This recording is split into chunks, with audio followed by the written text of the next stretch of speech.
In this one, we're saying that marriage involves intimacy in all areas for it to be fulfilling. Now, intimacy is that close emotional bond that occurs between a husband and a wife. 결혼이 Go ahead. 만족스럽기 위해서는 결혼 전 영역에서 친밀감이 경험돼야 하는데요. 이 친밀감은 정서적으로 유대감이 아주 밀접하게 생기는 것을 두고 우리는 친밀감이라고 합니다. This intimacy actually involves 6 different areas. I think I have 5 down here, but I will add one. But it must reach into the spiritual, the intellectual, the social, the emotional, the physical, and the recreational, being able to play together. 이 밀접한 친밀감은 제가 여기서 5가지만 얘기했는데요. 영적인 거, 지적인 거, 사회적, 감정적, 육체적 또한 함께 잘 놀 수 있어야 됩니다. 유희도, 리크리에이션도 같이 할 수 있어야 합니다. What I'd like to suggest is that as the foundation for a Christian couple, it would be the spiritual intimacy, because if you can be that transparent spiritually, you're going to be freed up to be open and transparent in the other areas as well. 기독교인으로서 기초가 저는 영적인 것이 아주 중요하다고 생각하는데요. 내가 영적으로 그렇게 투명할 수만 있다면 나머지 영역들은 다 이것에 맞게 따라올 수 있기 때문입니다. The next I would sort of suggest would be the emotional, to share our feelings and what's going on inside of us. 두 번째는 내가 내면에서 일어나고 있는 들을 나누기에 좋은 것은 정서라고 생각합니다. 그래서 두 번째를 정서적인 것으로 보고 싶습니다. But for some of us, because of what we experienced in childhood or the lack of encouragement within the home, some of us didn't learn a feeling vocabulary. We don't know the words to use to explain this stuff that's going on inside of us. 그런데 유년기의 경험이 부족해서도 그럴 수 있고 가정에서 격려를 많이 못 받고 그런 훈련을 못 받았기 때문에 내 안에서 일어나는 것들을 현상을 표현할 단어가 부재한 분들이 많습니다. I had to learn a feeling vocabulary. It helped me because many of the men that I've worked with in counseling, especially left brain, strong left brain men, engineers, they didn't have a feeling vocabulary to explain what was going on. But once they learn it, then they're freed up and they can really communicate better with the woman in their life. 그래서 이 감정의 단어를 저도 배웠어야 했습니다. 그러니까 특별히 좌뇌 쪽이 발달하신 그 엔지니어 같은 분들은 이런 언어로 표현하는 것이 너무 힘든데 이쪽이 일단 개발하면 여자를 이해하는 데도 도움이 되고 다른 영역에도 문이 열리기 시작하기 때문에 중요하다고 생각합니다. I find it interesting that the physical dimension is one of the strong motivations for marriage, and yet how infrequently we really talk about it and discuss it and read books together about this. And yet that is very, very foundational. That is very important. 육체적인 것도 굉장히 중요합니다. 동기부여가 되고 그럼에도 불구하고 많은 부부들이 그 육체적인 영역을 의논하기 위해서 책을 읽거나 함께 토의를 하거나 공부하는 경우는 드문데요. 아주 중요한 영역입니다. When it comes to the recreational, one of the suggestions that we've made to many is that if you are very proficient in a sport such as golf or tennis, and your spouse doesn't know anything about it, you might not be the best person to teach them. 그런데 만약에 이 놀이나 유희에서도 친밀감이 필요한데요. 여러분이 운동을 굉장히 좋아해서 테니스나 골프를 잘 치는데 아내가 운동을 잘 못해요. 그럴 경우는 남편이 아내를 가르쳐주는 기에 적합한 사람은 아닐 수 있습니다. The reason I say that is that it will take a tremendous amount of patience on your part, and you have to put yourself down at the amateur level where they are and pace them and not expect them to be up at your level immediately. We've heard of more arguments that occur on the golf course or tennis or racquetball or things like that, and maybe somebody else can help. 골프 코스나 테니스 치러 와서 부부들이 많이 싸우는 경우를 보게 되는데 일단 내가 잘하는 한 것만큼 아내가 하지 못하니까 그 아마추어 레벨까지 내려가서 천천히 기다리셔야 되는데 하루에 되지 않기 때문에 다른 사람이 가르치도록 하시는 것도 도움이 될 수 있습니다. Now, I have violated that because I'm a die-hard bass fisherman. And I've taught my wife how to fish. 저는 그 농어 잡는 거 낚시를 너무 좋아하기 때문에 그 룰을 깨고 아내에게 가르쳤습니다. But I enjoy teaching others to fish. And I can be patient that way. But my wife is one, as soon as she got out there, she wanted to do it herself. 그러나 저는 이렇게 낚시하도록 가르치는 것을 좋아해요. 그리고 굉장히 그걸 즐기는데 그 인내할 수도 있는데 제가 아내에게 가르쳤을 때 아내가 잡으러 가서는 일단 혼자 다 하고 싶어 했습니다. If you're helping somebody learn a sport, you have one thing to do. Encourage, encourage, encourage. Reinforce it. You're doing well. Oh, that's great. You just want to encourage that. 여러분이 운동을 가르치겠다고 작정하시면 배우자에게 1번도 2번도 3번도 격려입니다. 격려하면서 강화하시고 격려하십시오. It goes back to building on strengths. Pay attention to when another person or your child does something correct and talk about that, and don't talk so much about their mistakes. Otherwise, you will reinforce them. 실수한 것에 대해서는 가능하면 말을 줄이시고요. 무엇인가를 아내나 자녀가 잘했을 때 그것을 계속 강조해서 얘기하십시오. 실수한 것을 많이 강조하다가 보면 오히려 그 실수가 더 늘어날 수 있기 때문에 강점을 계속 강화하고 극대화하십시오. I really enjoy dog training. 저는 이 개 훈련하는 것을 굉장히 좋아합니다. And one of the books that I found is Catch Your Dog Doing Something Right. 제가 그래서 개 훈련을 잘 할 수 있는 책을 하나 쓴 것도 있습니다. Yeah. We don't pay attention to the dog's mistakes, but when they do it right, good boy, you did it. Good boy. And you reinforce it, and it works. Ladies, it works on your husbands too. It really does. 개가 뭐 잘했을 때만 칭찬하는 것입니다. 잘못했을 때는 무시하죠. 그런데 중요한 것은 남편들한테도 이게 먹힌다는 것입니다. And it works the same with children. Let me give you an example. 아이들도 이것이 잘 적용될 수 있습니다. One of the things to keep in mind is not to talk too much, to explain things, because that's when people tune out, especially little boys. 어린 남자아이들한테 설명할 때는 짧게 하세요. 길게 하면 집중력을 금방 잃어버립니다. Let's say you have a little boy, and when he comes home after school, comes in the door, drops his coat on the floor. 어린아이가 학교에서 와서 코트를 거실에다 던져놔요. Now, what do you usually say? If you're like many parents, you'll say, Jimmy, how many times have I told you don't drop your coat on the floor? 보통 부모님 같으면 지미야 얼마나 많이 그렇게 바닥에 놔두지 말라고 얘기했어 이렇게 야단칩니다. And if Jimmy says, oh, 55, 그럼 애가 한 55번 정도 얘기하셨죠라고 하죠. you get upset because you think he's smarting off. But you ask the question, how many times have I? And he gave you the answer. 여러분 Okay? 되바려졌다고 생각할 수 있지만 물어보신 거잖아요. 몇 번 했냐고 그랬으니까. And what you've been doing probably hasn't been working. So if what you're doing isn't working, why keep on doing it? 여러분 그렇게 오래 해서 잘 되지 않으면 그 방법을 쓰지 마십시오.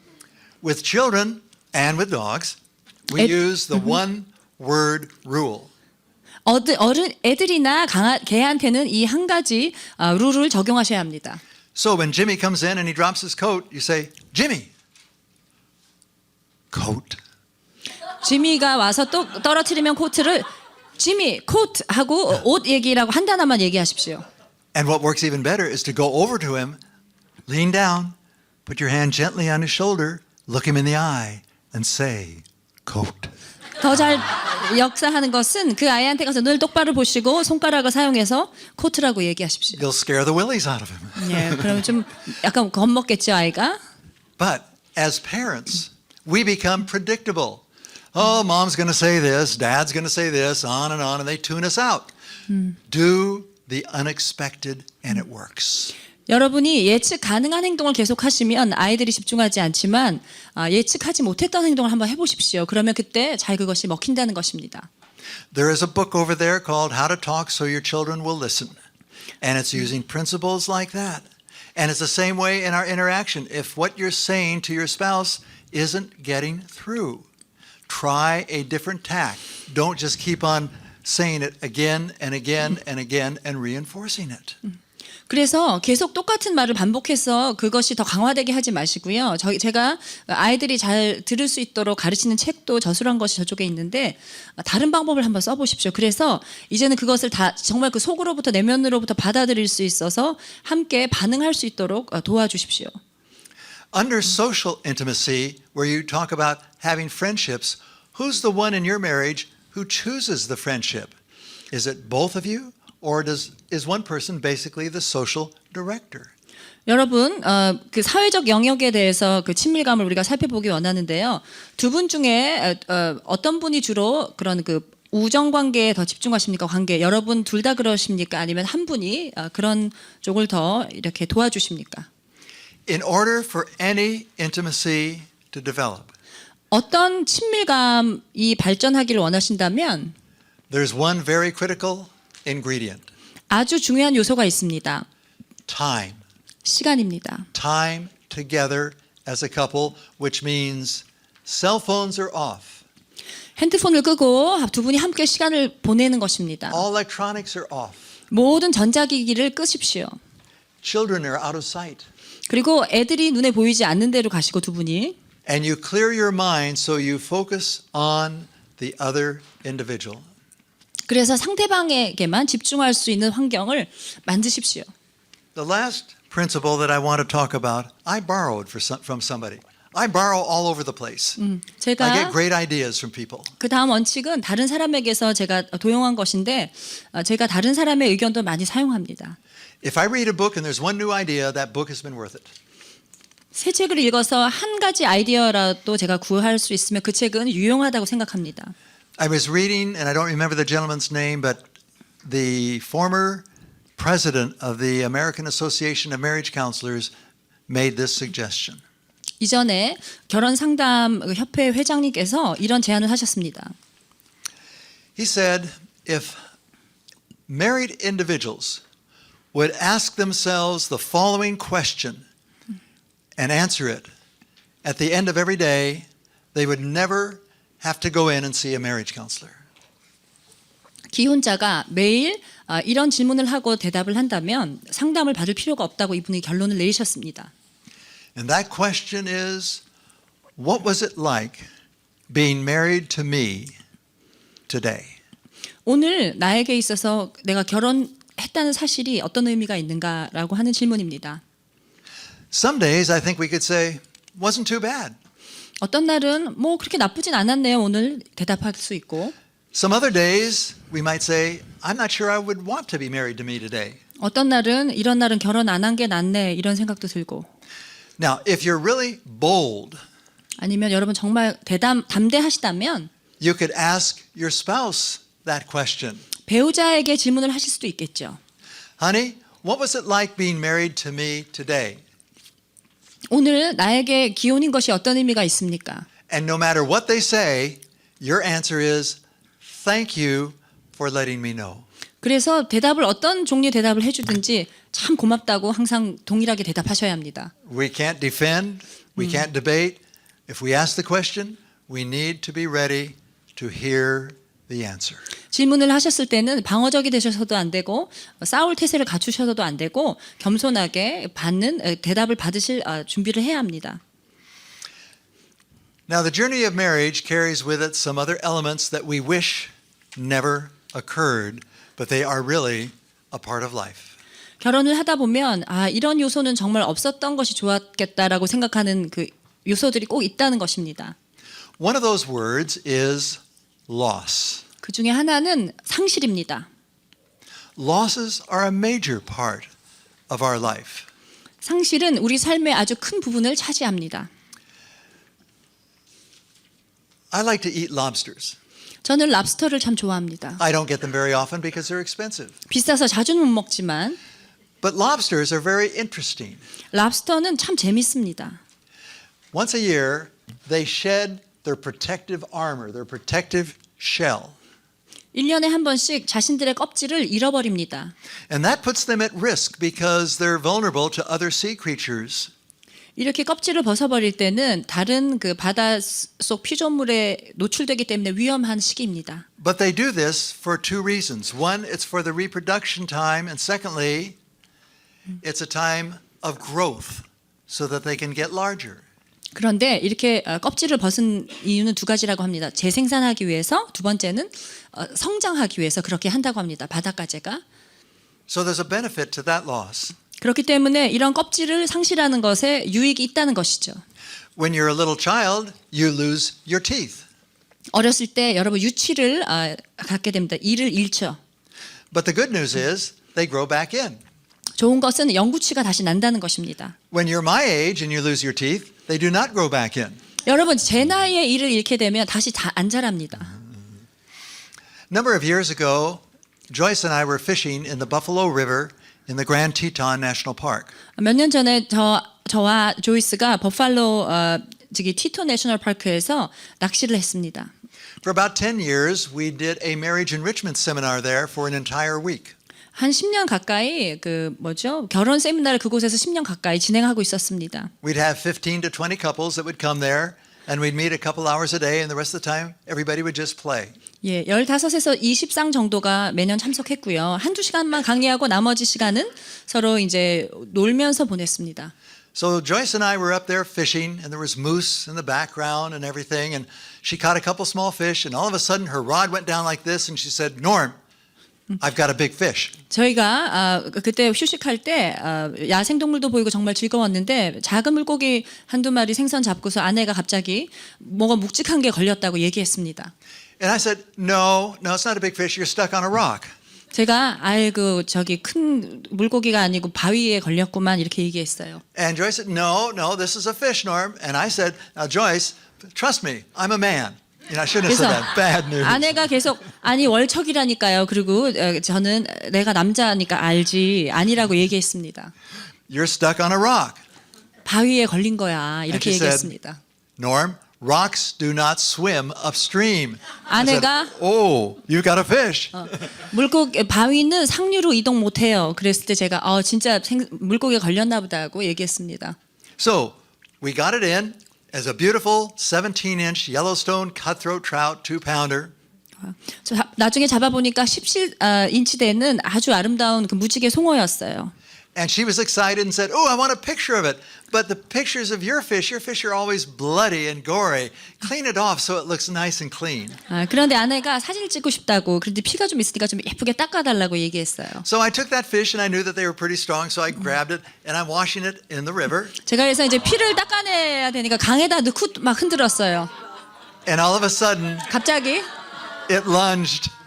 이게 어떻게 It got away and I knew I was a dead man. 도망갔고 제가 그때 굉장히 죽었다고 생각했어요.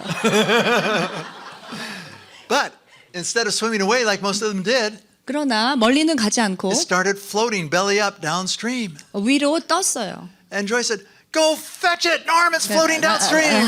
남편인 저에게 So I went 아내가 running after it and I lunged and I missed it and went all the way to the bottom of the river. 가서 잡아오라고 얘기했습니다. 갔는데 제가 놓쳤어요. And I came up and she said, "It's still floating, get it." 저기 흐르고 있으니까 더 수영해서 가라고 얘기했습니다. And I ran down past the fish, got in the middle and just held it, my hands like this, and it came and nestled and I grabbed it. 제가 다시 가서 잡았습니다. And she was upstream and Joyce was quiet and reserved. She's jumping up and down and she's yelling and she's excited because what was lost had been found. 상실됐던 이 물고기를 다시 획득해서 아내가 위에서 막 춤을 추고 야단이 났습니다. 얌전한 스타일인데 조용한 스타일인데. The problem is with most of the losses that you and I experience, there is no found. 대부분의 우리가 경험하는 상실은 이렇게 다시 획득하는 경우가 거의 없습니다. They're permanent and they disrupt our lives. 대부분 영구적인 상실이고 우리의 삶을 방해하고 중단시킵니다. And so we need to distinguish between loss and crisis and trauma. 그렇기 때문에 상실이 무엇이고 위기가 어떤 것이고 트라우마가 어떤 것인지 구별을 잘 하면 좋습니다. Loss produces an ache, an emptiness, a sadness. It's like there's a hole in our life. 상실은요, 우리 삶에 구멍이 생길 것 같이 아프고 공허하고 슬픔을 만들어냅니다. Crisis throws us off balance 위기는 우리로 하여금 평정을 잃게 합니다. and into a state of panic and confusion. 갑작스런 두려움과 혼란 가운데 우리가 들어가게 됩니다. And I could see that a number of you were kind of off balance. 여러분 그 중심을 잃은 분들을 봤습니다. But that was just for a few seconds. 몇 초 동안 그런 것이죠. 잠시 그런 것입니다. When you're in a real crisis, there's that constant feeling of being off balance. 그러나 위기에 진짜 들어가게 되면 계속해서 이런 그 중심을 잃은 느낌이 지속된다는 뜻입니다. Now the three words that we use are loss, crisis, and then we come to trauma. 그래서 상실 위기 그 다음에 우리가 접하게 된 단어가 트라우마입니다. Trauma is a wounding. 트라우마는 상함을 입는 것입니다. 부상을 입는 것입니다. Now, one of the ways to look at the impact of these three words is to take a look at the brain. 이 세 가지 단어를 보면서 뇌의 상태를 살펴보면 더 쉽게 이해할 수 있습니다. And so we ask, well, what is it that happens to the brain during loss, crisis, or trauma? 상실이나 위기나 트라우마를 겪을 때 뇌에는 어떤 일이 일어나겠습니까? So you can see loss really impacts the right side of the brain, the emotional side. 상실이 일어나면 감성이 있는 우뇌가 영향을 받게 됩니다. Unless it's really a very, very severe loss, it does not impact the left side, the thinking side of the brain, all that much. 아주 중증이 아니면 좌뇌 쪽의 사고에는 그렇게 영향을 미치지 않습니다. You can still function. You can go to work. You can still learn. 다시 말하면 공부도 계속 할 수 있고 직장 생활도 할 수 있고 생각은 계속 한다는 것입니다. You might not be as functional or as sharp, but you're still going through life. When you 예전처럼 experience a loss. 아주 샤프하고 민첩하진 않지만 여전히 일은 할 수 있다는 것입니다. When you experience a crisis 여러분이 위기를 경험할 때 or a significant loss, what happens is that it not only impacts the right side, but now the left side is impacted. 그러나 심각한 상실이나 위기를 경험하게 되시잖아요. 그러면 우뇌뿐만 아니라 좌뇌도 영향을 받는다는 것이죠. You experience disorientation and shock. 쇼크와 방향 감각을 잃게 되시고 You're stunned. 굉장히 And- 멍해지고 There's a sense of numbness. 마비 같은 그 느낌이 듭니다. It's like somebody came up with a mallet and hit you over the head and you're seeing stars. 누가 이렇게 망치를 갖고 내 머리를 때려서 마치 눈앞에 별을 보는 것 같은 그런 현상입니다. Some of the folks that you are going to minister to in your church are in a state of crisis. 여러분이 사역하실 많은 분들이 이런 위기의 상황에 계시는 분들입니다. One of the things to keep in mind and to remember as you minister to somebody who's in a crisis, whatever you suggest needs to be given to them in writing because the minute they leave your room, your office, they've forgotten what you have said. 기억하실 것은 위기에 있는 분들을 도와주실 때는 꼭 서면으로 또 도와주십시오. 그분이 여러분 방을 나가면 그걸 다 잊기 때문에 적어서 글로도 설명해 주십시오. This crisis could be anything from an automobile accident to discovering that your spouse is having an affair, or your spouse said they want a divorce, or the death of a friend. There's a multitude, and we will look at these. 이런 위기는 여러 가지가 있습니다. 자동차 사고부터 아내나 남편이 불륜에 빠지는 것, 이혼의 얘기를 듣는 것, 또 친구가 죽는 것, 여러 가지 그런 어려움이 있습니다. So we have loss, we have crisis, and then we have trauma. 상실, 위기가 있고 그 다음에 세 번째로 트라우마가 있습니다. Trauma overwhelms the functioning of the brain. 트라우마가 일어나게 되면 뇌가 작동하는 것을 굉장히 그것에 압박을 줍니다. 압도하게 됩니다. When our brain is operating the way it should, we do pretty well, but trauma rewires our brain. 뇌가 제대로 작동하고 있을 때는 괜찮지만 트라우마가 생기게 되면 뇌가 다시 이렇게 자리를 잡게 되는 것 같습니다. Trauma literally separates the functioning of the left side from the right side. 트라우마가 좌뇌와 우뇌의 기능을 단절시킵니다. And there are so many more traumatized people in our culture than we realize. 우리가 인식하는 것 이상으로 많은 사람들이 트라우마로 고통당하고 있습니다. there's actually changes in some of the structure of the brain with trauma. One of the glands, the hippocampus, literally shrinks in size, where the amygdala, the part that sort of rages in there, gets larger and takes over. It sort of hijacks the rest of the brain. 뇌 구조도 바뀌게 돼서요. 해마는 아주 작게 줄어들게 되고요. 뇌하 수체는 너무 커지기 때문에 그 역할을 필요 이상으로 많이 담당하게 됩니다.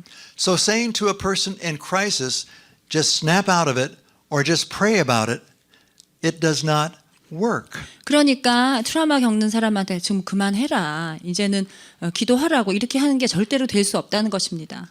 Now, for those of you who have the Crisis and Trauma Counseling book, I would highly recommend that you go back and reread those chapters in there on trauma because it talks a lot about the impact on the brain. There's a physiological change within the body with trauma, and understanding that can help us understand the people better and minister better to them. 트라우마 상담책을 보시면요. 거기 그 특별히 뇌에 대한 부분이 설명이 잘 돼 있어서 생리학적으로 변화가 생기기 때문에 어떻게 그런 분들을 도와주실 수 있는지 잘 설명해 주고 있습니다. Okay, let's take a look at some of the losses now that people experience in life, and we're going to start with children. 그러면 이제 사람들이 경험하는 상실, 특별히 어린이들이 경험하는 상실부터 한번 짚어보기 시작하겠습니다. These are some of the losses that we begin to encounter as children that might have a counterpart in our adult life. 이런 상실들은 성인의 삶에서도 유사한 상실들을 찾아볼 수 있습니다. The loss of a favorite toy, 가장 아끼는 장난감을 잃어버리는 것입니다. dropping an ice cream cone in the dirt. 아이스크림을 진흙에 떨어뜨리는 것입니다. I've seen adults cry over that one. 어른들도 좀 우는 것을 봤습니다. Not receiving an anticipated gift. 기대했던 선물을 받지 못하는 것도 상실입니다. What about a friend who starts playing with somebody else? 친구가 나 아닌 다른 사람과 놀기 시작할 때는 어떻습니까? Parents decide to move away from the familiar neighborhood. 부모님이 익숙한 동네를 떠나서 이사 가기로 결정하실 때입니다. A pet gets lost or dies. 애완동물을 잃거나 그것이 죽는 것입니다. Divorce. 이혼이 있습니다. Not only is divorce a major loss for children, but there can be a major loss when mom or dad remarries. 이혼할 때도 그렇고요. 애들한테 큰 상실은 두 분 중에 한 분이 재혼할 때입니다. See, you're dealing with the feelings of abandonment when your parents go through a divorce, 이혼할 regardless of 때는- the reason. Excuse me. 이유에 상관없이 유기된 느낌, 버림받은 느낌을 아이들이 경험합니다. But perhaps in your original home, you were the firstborn and you had your own room. 예를 들면 원래 살았던 집에는 내가 장녀라서 내 방이 있었다. Now your parent remarries and you're not the firstborn, you're the middle child and you're sharing a room with a stranger. 근데 엄마나 아빠가 재혼해서 이 집에 갔더니 내가 그 집에선 둘째라서 모르는 애하고 방을 나눠 써야 돼요. Very, very disruptive. 아주 파괴적일 수 있습니다. Being promoted to an advanced class and leaving your friends behind. 우등반으로 이제 진급해서 친구들을 뒤로 하고 떠나야 합니다. In grammar school, I got skipped a half a grade. Fortunately, some of my friends were in there. 초등학교 때요. 제가 공부 좀 잘해서 한 반 학년 정도 먼저 진급했는데 친한 친구들이 몇 명 있었습니다. 2 years later, I was out of school for a semester with a slight case of polio, so I went back to where I should have been, but I still had friends in both classes, so it wasn't traumatic. 그래서 2년 있다가는 제가 약간 그 다리에 문제가 있어서 쉬고 다시 학교에 갔을 때는 또 그때도 친한 친구들이 있었기 때문에 그렇게 저한테는 충격적이지 않았습니다. Another problem, though, is having your friends promoted to an advanced class and you get left behind. 또 다른 문제는 친구들이 우등반으로 가고 나만 남아 있을 때입니다. See, there's more to this because if they got advanced and I didn't, 왜냐하면 이게 더 어려운 것은 Does that 쟤네들은 발전했는데 나는 발전하지 못한 것입니다. does that mean I'm dumb? 그럼 내가 바보라는 뜻인가? So it's an identity issue too that comes into play here. 왜냐하면 여긴 또 정체성에도 문제가 생길 수 있기 때문에 복잡한 상황입니다. It's important for all of us in ministry to see the loss through the eyes of that person. 우리가 사역할 때는 상실을 경험한 사람의 그 눈으로 시각으로 상황을 동일하게 볼 수 있어야 합니다. What about a teacher leaving in the middle of the school year? 선생님이 그 학년이 다 끝나기 전에 떠나는 분들이 계십니다. That's very, very disruptive. 이것도 굉장히 파괴적일 수 있습니다.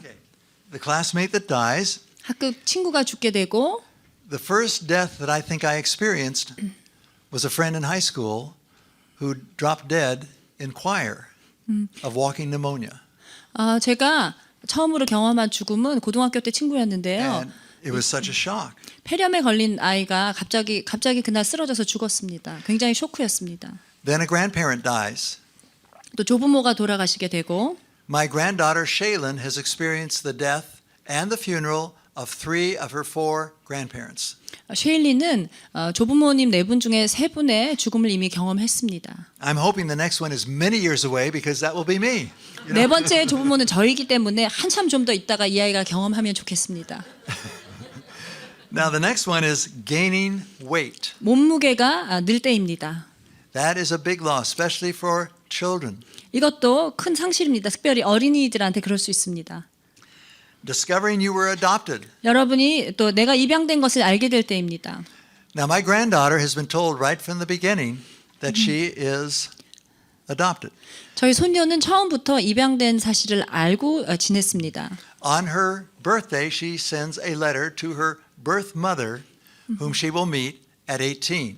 이 아이는 그래서 18살 되면 만나게 될 그 출생을 하게 해준 그 엄마에게 생일 때 매년 편지를 씁니다. But here's another one that I've run into this year. 제가 올해 알게 된 것은 There's a daughter who is now an adult and she was adopted, 이 딸이 어렸을 때 입양된 딸인데요. and she has sought out her original birth mother. 그 원래 생모를 찾기 시작했습니다. Now, not only does she call her adopted mom or mother, she's calling her birth mother mom. 입양해준 어머니를 엄마라고 또 부르고 생모를 엄마라고 부르죠. How do you think that impacts the adopted mother? 그러니까 이 아이를 입양한 엄마는 어떤 느낌을 갖게 될 것 같습니까? The loss of innocence. 또 천진함을 상실하는 것입니다. When childhood abuse occurs, it is stealing away the child's childhood. 유년기의 학대를 받게 되면 그 아이의 이런 그 유년기를 앗아가는 것입니다. What about losing a library book? 도서관 책을 상실하는 것입니다. I remember one time we were going to the library and I put the books on the top of the car and forgot that they were there. 제가 한 번은 도서관 갔다가 책을 갖고 와서 차에다 넣고서 거기 있는 것을 잊었습니다. And then another big one for children, catching the tooth fairy in the act. 이효정, 일하는 것을 목격하게 되는 것입니다.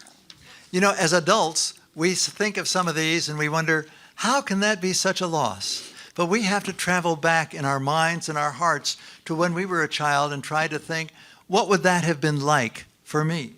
그러나 어른의 입장에서는 뭐 그런 것까지 상실인가 하실 수 있겠지만 어린이의 마음으로 여러분이 어렸을 때로 돌아가서 다시 한번 생각해 보십시오. What about not making the little league or the soccer team? 어린이 야구리그나 축구팀에 들어가지 못하는 것입니다. Or did any of you have the situation where they chose up teams and you were always the last one picked?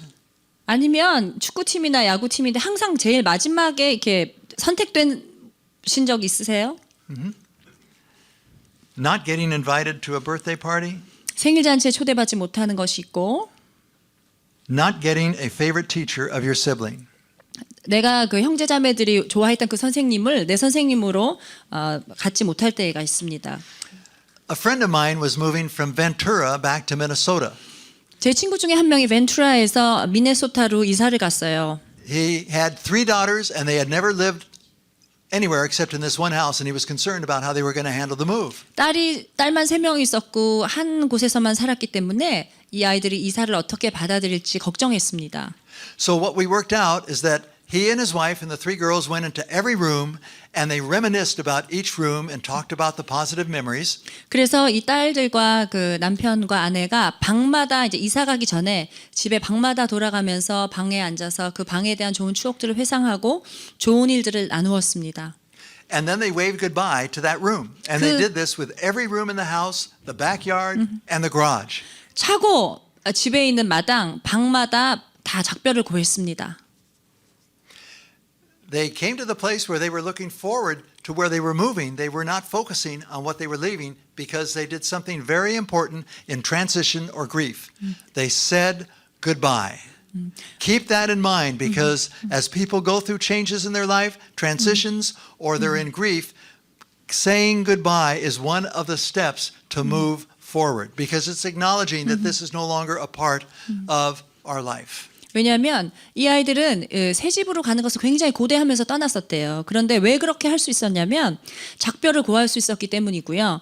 이 비통이나 이런 그 위기에서 가장 중요한 것은요. 뭔가 작별을 해야만 그것이 변화나 과도기를 겪을 때 그 다음으로 넘어갈 수 있다고 합니다. 그렇기 때문에 이제는 이것이 더 이상 나와 관련 없는 부분이라고 인정이 될 수 있기 때문에 뒤로 떠나보낼 수 있는 과정이 첫 번째로 선행되어야 한다고 합니다. Did I say all that? Okay. Now, somebody asked about what is the tooth fairy? Well, when you are a little child and you lose your tooth, you put it under the pillow and you're told the tooth fairy will come and take your tooth. And when I was growing up, you got a dime. Nowadays, they get anywhere from $1 to $5 or 10. I don't know. 그래, But 이를 뽑으면 이를 베개 밑에 놔두면 아이들한테 저는 자랄 때 10센트를 누가 그 투스 페어리가 요정이 갖다 놓는다고 했는데 요즘 애들은 1불에서 5불이라 그래요. 아무튼 그거를 부모님이나 그런 분들이 하시는 것이죠. okay. As adults, losses really impact. What about the loss of a job? 어른이 상실을 경험했을 때 굉장히 충격이 크죠. 직장을 상실한 것은 어떻습니까? You see, the loss of a job is not just the loss of the job. 직장의 상실은 그냥 직장만 없어지는 게 아닙니다. It's a loss of identity, 내가 누군가에 대한 것도 흔들리기 때문입니다. loss of purpose. 목적이 사라집니다. It could mean the loss of our home because we can't pay the mortgage. 어쩌면 이제 월세를 낼 수 없으니까 집이 없어지는 것도 될 수 있습니다. And if there's tensions in the marriage to begin with, this can intensify them. 또 결혼에 이미 갈등이 있었던 좋지 않은 관계면 그것이 더 나쁘게 악화될 수도 있습니다. There are a number of men who have lost their job, but they don't tell their wife and they keep going, quote, off to work every day for months. 그래서 몇 달 동안 남자들이 직장 상실하고도 아내한테 얘기 못하고 그냥 직장을 간다고 거짓말을 하고 나가는 경우가 있습니다. Another major loss is retirement. 또 큰 상실은요, 은퇴할 때입니다. One of the adjustments I've had is that because of my age and moving to Bakersfield, people assume I'm retired. I am not retired. I still teach. I still write books. I still, what else do I do? Counsel. You fish bass. Fishing, well, that's different. 많은 사람들이 베이커스필드로 왔을 때 은퇴한다고 생각했지만 저는 은퇴 안 했습니다. 여전히 저술하고 일을 많이 합니다. I'm 74. I don't intend to, quote, retire. Retirement is not in the scripture. And have you ever looked up the definition of the word retirement in the Oxford University Dictionary? 저는 74세고요. 성경에는 은퇴라는 용어가 없습니다. 은퇴라는 단어는 옥스포드 대학 사전에 보면 있죠.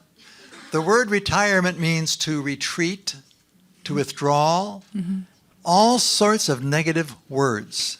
이 사전에 보시면 굉장히 부정적인 뜻으로 표현되어 있습니다. 후퇴하다, 뒤로 물러서다, 굉장히 철수하다 이런 부정적인 뜻이 나와 있습니다. But we can redirect our lives. 그러나 우리는 우리의 삶을 새롭게 방향 조정하는 것이죠. We can go a different direction at a different pace. 다른 속도로 다른 방향으로 가는 것이라고 저는 생각합니다.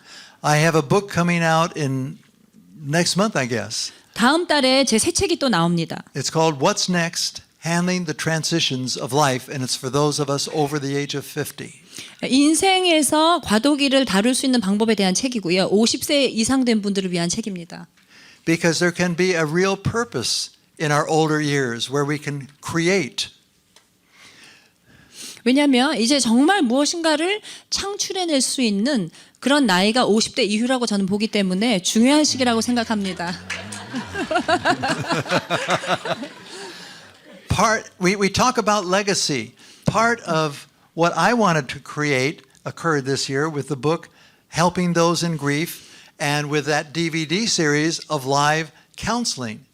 Because that can go on, those resources can go on for years, but it's what I've been working toward for decades. Because in the you go ahead. 오케이. 우리는 유산이라는 얘기를 많이 하는데요. 저는 정말 그 비통에 대한 DVD도 만들어냈고 그 실제적인 카운슬링 상담한 내용도 담았지만 수십 년간 제가 연구해 놓은 것들의 결산입니다. In the 60s, I studied under William Glasser, who wrote Reality Therapy. 60년대에는 윌리엄 글래서라고 하는 현실적인 그 테라피를 하시는 분을 밑에서 공부했습니다. He changed my teaching because he brought in live clients and counseled in front of the class. 이분이 제 삶을 바꿨어요. 혁명을 주셨는데 왜냐하면 수업 시간에 실제 내담자를 데리고 와서 상담을 하는 걸 보여주셨어요. So as I taught here at Talbot and in the MFC program at Biola, that's what I did because it is the best way to learn. 그래서 제가 그것을 탈봇이나 바이올라에 도입했는데요. 배우기에 가장 좋은 것이 그런 방식입니다. And there's very little material out there for this to occur. So now people, without having to go to a class, can go through that experience. 그래서 교실에 가지 않아도 이런 것들을 알기 원하는 분들을 위해서 실제적인 사례가 부족하기 때문에 제가 그것들을 지금 자료를 준비해서 만들고 있는 것입니다. So I got off on retirement a little there. 예, 제가 약간 은퇴라는 단어에 흥분해서 이렇게 길게 설명했어요. 은퇴가 없습니다. Is this aging? 예. Okay, aging. 나이 먹는 것. I'll ignore that. 네, 그것도 무시하고 싶어요. 그러나 But there are different losses as you get older. Your body doesn't function as well. 매년 상실이 더 있습니다. 몸이 예전 같지가 않기 때문이죠. I've played the piano 저는 피아노를 칩니다. since I was 7. 제가 7살 때부터 지금까지 치고 있습니다. I play every night. 매일 밤 피아노를 칩니다. I have a baby grand Steinway, and I just love it. But I know that my hands are not obeying what my mind is telling them. 베이비 그랜드 피아노가 있는데요. 제가 머리에서 명령하는 것을 손가락이 이제는 잘 순종하지 않습니다. I have to work harder, but it makes my hands more flexible, even with some arthritis. 제가 이런 그 손목에 관절염이 좀 있는데도 그래서 애를 더 써야 하지만 이렇게 치고 나면 손이 훨씬 부드러워집니다. And other aspects you feel in your muscles and everything, but that's part of life. And once you get above 70, you begin thanking God every day for that day of life because it truly is a gift. 왜냐하면 여러분 70이 넘어가시게 되면 모든 근육이 옛날과 같지 않기 때문에 그야말로 매일매일 주님께 그날 움직인 근육으로 인해서 육체에 인해서 감사할 수밖에 없다는 것입니다. One of the big things that's happening in our culture now are job changes, those that are not anticipated or that loss of the job again, but redirecting in something new. I talked to a pastor recently who feels led to leave his church, and I said, "What are you going to do?" He says, "I have no idea." 지금 미국에서 많이 일어나고 있는 상황이요. 예상 못했던 직장의 변동입니다. 이런 상황에 낭망하지 마시고 새롭게 방향을 전환하는데 이 에너지를 쓰는 것입니다. 최근에 어떤 목사님이 교회를 떠나셔야만 되는 상황이 돼서 제가 뭘 할 거냐고 물었더니 대안이 없다고 하셨습니다. Abortion. 낙태도 그렇습니다. How many sitting in your congregation have had abortions and have never told anyone? 여러분 교인에 얼마나 많은 분들이 낙태를 경험하시고 침묵하고 계신다고 생각하십니까? 얘기하지 못하고. And for them it is a silent, painful grief that does not go away until it can be talked about, it can be faced, it can be forgiven, and they can move on. 그러나 이런 그 낙태의 경험이야말로 굉장히 그 침묵할 수밖에 없는 고통스러운 비통인데요. 이것은 대면하고 내가 용서받은 것도 느끼고 그런 프로세스를 해야 이것이 사라지는 것입니다. Do we realize that Mother's Day and the celebration at church on Mother's Day can be extremely painful for them? Unfortunately, I'm at a church which is highly sensitive to the women who are incapable of having children or have had abortions. 그러니까 낙태를 경험한 분들이나 또 그 불임의 상황에 있는 분들에게 Mother's Day 같은 날은 굉장히 고통스러운 것이죠. 이런 것들에 민감한 교회들이 그렇게 많지 않다는 것입니다. Miscarriage. 또 유산이 있습니다. What does a woman hear who has a miscarriage when she comes to church? 유산한 사람이 교회에 오면 사람들이 어떻게 위로합니까? Well, you're young, you can have another one, or at least you have two others, or, well, there was probably something wrong with the child, and it's probably for the best. 그러니까 젊으니까 또 아기를 가지면 되고 이미 두 아이가 있으니까 세 번째는 괜찮고 유산해도 그리고 아마도 아이가 문제가 있어서 그렇게 됐으니까 차라리 없는 게 낫지도 않냐 이렇게 위로하는 경우가 많습니다. Does our congregation understand that it usually takes 6 to 9 months to recover emotionally from a miscarriage? 그런데 교인들이 한 6개월에서 9개월이 걸려야 감정적으로 회복이 되기 시작한다는 것을 아는지요. What if this woman who had the miscarriage is 38, it's her 5th miscarriage, and she's had no children? 만약에 아이가 하나도 없는데 38세 된 여자가 5번째 유산을 경험한 것이면 어떻게 하시겠습니까? For her, the window of opportunity is closing, and the pain of that last miscarriage is so much more than for somebody in their early 20s. 이 사람에게는 20대 유산하는 사람하고는 다른 것이 기회의 문이 계속 줄어들고 있고 굉장히 더 고통스러울 수 있습니다. The worst Sunday of the year for my daughter was Mother's Day because she could not have children, so at 40 they adopted. 제 딸에게 이런 Mother's Day가 낀 주일이 가장 고통스러웠는데 아이를 가질 수 없어서 40살 때 입양을 하게 되었습니다. They got there, they had, I think, 13 days notice, and they got there an hour before the baby was born, and Cheryl helped deliver. And my son-in-law, who's a fireman, was so excited, he forgot to call in work and tell him he wasn't coming in. 그러니까 13일 전에 입양할 수 있다는 연락을 받고 그 아이가 태어나기 1시간 전에 도착해서 저 사이가 너무 흥분해서 소방수인데요. 그 회사에 연락도 하지 않고 아이를 받으러 갔다고 합니다. Then we have stillbirth.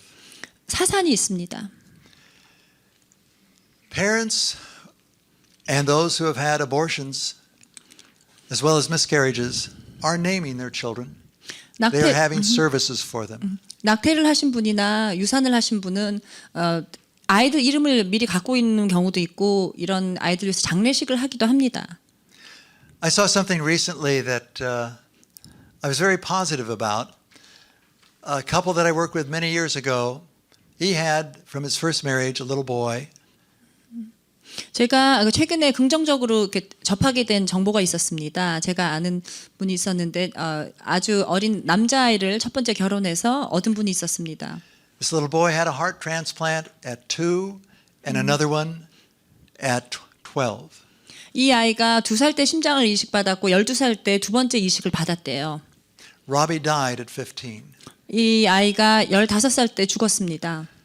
And when I saw Chuck, he said, Norm, Robbie is always with me, pulled up his sleeve, and there was a beautiful, perfect tattoo of Robbie's face because I knew Robbie, and it was him exactly. I'm not into tattoos, but that was the memorial to his son he'd always carry with him. 이 아버지 이름이 척이었는데요. 저에게 와서 라비가 항상 살아있다고 하면서 팔뚝에 그 아이의 초상화를 타투한 것을 보여주었습니다. 그러니까 타투를 원래 좋아하지는 개인적으로 않지만 그렇게 해서 그 아이를 기념하고 계셨습니다. When you have individuals who have lost a child through miscarriage or stillbirth, John MacArthur's book, Safe in the Arms of God, is the best little book I have found. I use this a lot. When you're working with parents who've lost children at that age, you will hear, though, some of the worst theology. 존 맥카더가 쓴 책을요. 저는 그 유산이나 사산한 아이를 둔 분에게 권하고 싶습니다. 특별히 그런 경우에는 굉장히 잘못된 신학으로 접근하는 그런 그 권유들을 많이 듣지요. 교회에서. Since I mentioned that book, let me mention one for children, 5 to 12, A Kid's Journey of Grief. It's an interactive coloring book and really helps them through that process. And this is one we use a lot. A couple other books on grief. This one is the Recovering from Losses in Life, which talks about all the different losses. And it also has a chapter at the end of the book on here's what to say, what not to say, what to do, what not to do, that if you needed to, you could take that chapter out of the book, run it off for your entire congregation, either in English or translate it and put it into their hands, because most people don't know what to say or do because nobody's told them. So if there's anything in my books that you want to do that to, please just do it. Okay? 그리고 특별히 이 책을 보시면 그 마지막에요. 상실한 사람들한테 하지 않으면 좋은 말 그런 그 목록이 나와 있습니다. 그래서 이 책을 그렇게 활용하시면 좋겠고 왜냐하면 하지 않으면 좋은 말들을 잘 모르시거든요. 그렇게 사용하시고 처음에 그 스프링 달렸던 그 노란색 큰 책은 5살부터 12살 아이들이 컬러링하면서 그런 그 끔찍한 슬픔들을 극복해내는 과정들을 설명해 주는 것을 도와줍니다. And then the other book I mentioned this morning, Helping Those in Grief, What to Say and What Not to Say. And this is the one with the different case studies in it. 이 책도 마찬가지로 비통을 설명한 것이고요. 책은 그 금병달 목사님이 번역하셨고요. 비통 특별히 트라우마 논만 라이트 박사님 책을 번역하신 것인데 이 한국말로 번역된 책도 지금 저희가 여기서 판매하고 있거든요. 마음껏 슬퍼하라 트라우마 상담법 참고하시기 바랍니다. Just a few others and then we'll take our afternoon break. Giving up a child for adoption. 예, 몇 가지만 나누고 이제 마무리하려고 합니다. 입양하기 시키기 위해서 아이를 포기하는 경우입니다. Separation, divorce. 별거하거나 이혼하는 것입니다. Children leaving home. 자녀들이 이제 가정을 떠납니다. For many, when that first child goes off to college, it's 큰애가 a real adjustment for them. 큰애가 대학 가기 위해서 집을 떠나면 가정이 굉장히 많이 적응을 하느라 어려운 시간을 갖습니다. And in many cases, when the last child leaves, marriages fall apart because the children have been the glue. 또 어떤 가정을 보면 마지막 아이가 집을 대학 가기 위해서 떠나면 부부가 헤어지는 경우도 있습니다. 왜냐하면 그 아이가 접착제 역할을 했던 경우는 그렇지요. Now, there's another one that needs to be put in here. We call our generation the boomerang generation. 또 한 가지는 우리 세대를 지금 부머랭 제네레이션이라고 얘기합니다. 부머랭 세대죠. Children leave home, and guess what? They come back. 그리고 애들이 떠났다가 다시 돌아오기 때문입니다. My daughter left home not once, not twice, not 3 times, 4 times. 제 And came home 딸은- 4 times. 제 딸은 집을 4번 떠나고 4번 돌아왔습니다. And 2 of the times when she came home, she brought her cat. 두 번은 고양이들을 데리고 왔어요. And when she left her cat. 또 떠날 때 고양이도 데려갔어요. It was like revolving doors for a while. 예, 회전문을 지나가는 것 같은 그런 경험들이었습니다. But one of the other problems we have nowadays is that the adult children with their own children move back home to the parents who wanted retirement and were looking forward to being alone, and now they've got 5 people in the house that they never expected to have. 지금 또 이런 그 부모님들의 문제는 자녀들이 성인이 돼서 자신들의 자녀들을 데리고 이제 좀 쉬셔야 되는 나이에 다 데리고 집에 온다는 것이죠. 2 more. One is move to another city. 하나는 마지막은 다른 도시로 이주하라는 것이고요. Now we're in the process of moving, but it was just 6 miles away, so it's not another city. It's just relocation to something that can really express us together as a family. 사실 제가 이사한 것은 같은 동네에서 6마일 정도 간 것이니까 우리가 이제 가족이 새로 이루었다는 것을 선포하는 의미가 큰 것이지 크게 다른 도시로 이주하는 것과는 다른 것이었습니다. Physical illness, injury, disability. 육체적 질병, 부상, 장애가 있습니다. One last one. 마지막으로 한 The 파워포인트만 terminal 드리겠습니다. illness of a child, a friend, and a lover. 자녀나 친구나 연인이 불치병에 걸렸을 때입니다. When there is a terminal illness, 불치병이 있을 때는 you will experience what we call anticipatory grief. 그러니까 예상되었던 계속 어떤 그 비통을 예상하는 어려움 가운데 빠질 수 있습니다. My wife Joyce had brain cancer 아내 조이스는 뇌암이 걸렸어요. for 4 years. 4년간 투병하셨습니다. There was a lot of grieving ahead of time. 미리 슬퍼할 수 있었습니다. My wife Tess is losing her mother The cancer. She's terminally ill.